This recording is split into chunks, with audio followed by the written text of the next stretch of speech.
असोज में कस के है आनी बोले रानी हिले पलानी असोज में कस के है आनी बोले रानी हिले पलानी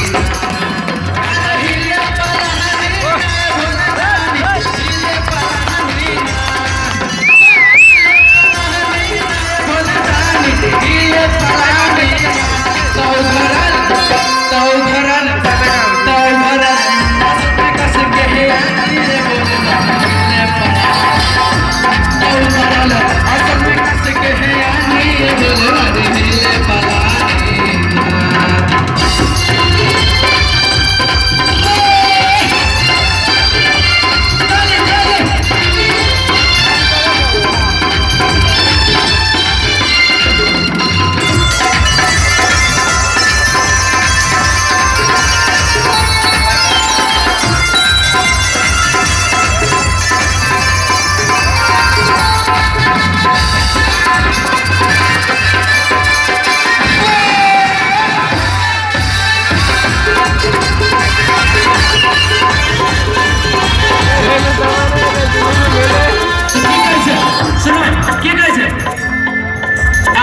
कितना कही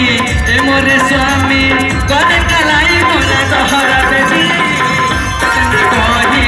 ए मोरे स्वामी करे कलाई मोरा तोहरा बेबी बुझली नाही तनी करूना पानी कोई सन महाराज जी बुझली नाही तनी करूना पानी कोई सन महाराज जी अरे हे के परेशानी आए भोले दानी हो के परेशानी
दोनों हाथवा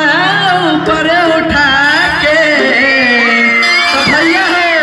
ताली बजा बजा छम छम छम दोनों हाथवा ऊपर उठा के ताली बजा बजा छम छम छम ताली ताली ताली बजा भैया ताली भैया तारा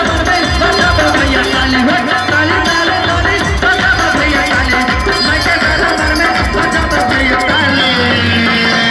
तो दोनों हाथवा ऊपर उठा के ताली बजा बजा छम छम छम छम दोनों हाथवा ऊपर उठा के ताली बजा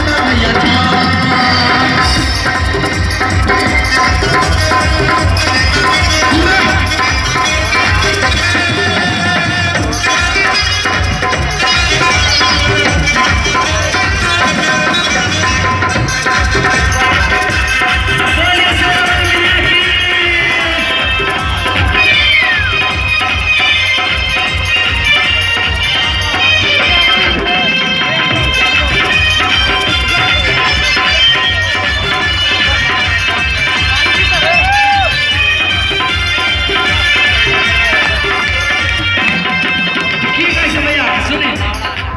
दूध को लइका